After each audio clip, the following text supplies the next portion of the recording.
All right, if we're good, then we can start.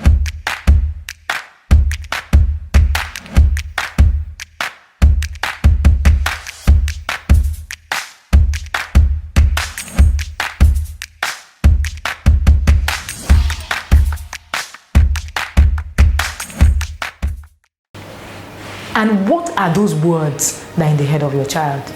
You are the one that will make your child believe in themselves. The child can't just wake up and believe in themselves. They need somebody to believe in them even more. Even you as an adult, you're constantly looking for someone who will believe in you even more than you believe in yourself.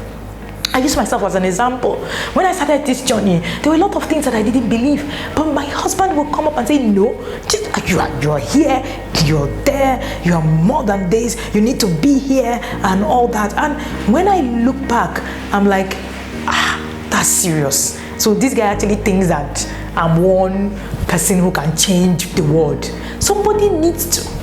Just one champion, that's all you need. One champion, and your child needs one champion. And if that champion can be you, that's your greatest win on this journey. Let me share a story with you. I was listening to Steve, the guy who is on TV, Steve Harvey. That's his name. Steve Harvey, he's on TV 5 times a week and all that. I was listening to him. He shared the story about his dad. He said he had gone to school and they told him that they should come. It was career day. And he said everybody brought what they will be. Some people came and they brought police, and they would be medical doctors, admin people, blah, blah, blah. He said that his dream as a child was to be on TV. So he went to school without confidence, he bounced in, and then he was like, this is my greatest achievement, be on TV. He said everybody was called, brought to the front, and he was thinking, they've not called me. They left him to be called last. Do you know that when they called him, the teacher, he was like, I've really done something really great. And then he bounced in, get to the front, and then felt, this teacher, I'm going to be praised today for doing something really great. The teacher washed him down and asked him, what does he mean by he just wants to be on TV? And, he was wondering, what did I do? The teacher said, go home, go and change it. In fact, the teacher put a tag, in developed nations, I think in America, when your child does something, there's a tag that you put on the child. They put the tag on the child and on him, that's Steve Harvey, and then he went home with it. And of course, when the mother saw it, the mother said, what have you gone to do again? Being a black kid in school also, what have you gone to do again? And then he told the mother what happened and everything. The mother was like, how can you even say you want to be on TV? What kind of nonsense is that? He said, well, I'm not going to stay much. Let your father come home.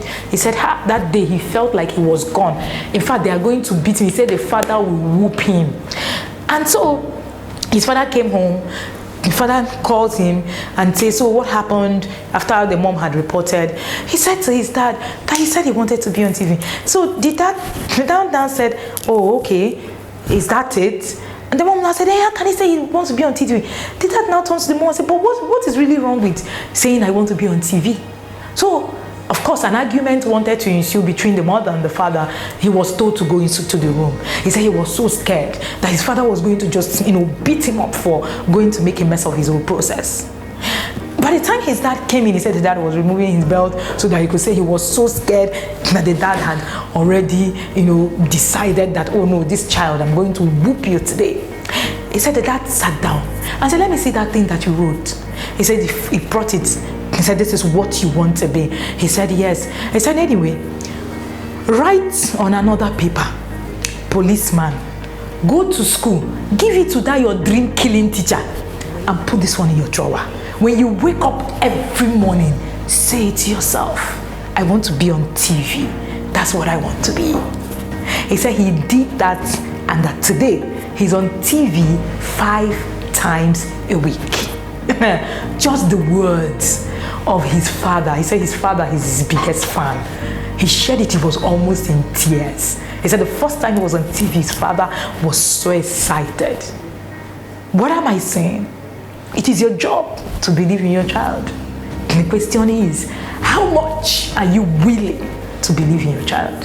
How much are you willing to put into this process? Or are you just, sitting and just saying, oh, no, I just want my child to be this, like other. No two persons are created the same. You must understand that. And when your child is saying, oh, this is my life, this is where I want to go, it's not about you. I've said severally that parenting ego puts us in a place where we are constantly looking over our head. We're constantly looking at ourselves. We can't look beyond our noses.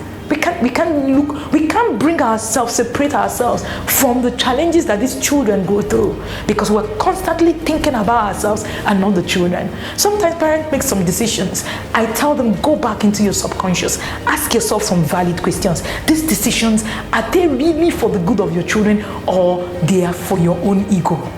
I tell parents who move their children, the child is going from primary 4 to go to secondary school, going from grade 5 to go to secondary school. When you look at the intentions behind those things, is it really for the good of the child, or is it because of your own ego? What would they say about my child? Oh, he's 12 years, he's still in primary school. Oh, he's this one, he's still in. My father-in-law had all his children go to secondary school at 12 years, and all of them are, stable. You need to understand there are too many things that you need to look out for when it comes to building your child's self-esteem. So believe in yourself. Apart from believing in themselves, you need to believe in you and believe in your child for your child to be able to believe in themselves. Okay, how do you know that your child lacks self-esteem? Now that's the next part. How do you know that your child lacks self-esteem? They are self-critical and hard on themselves. They are self-critical and hard on themselves. Everything, they just feel, I'm not doing it well.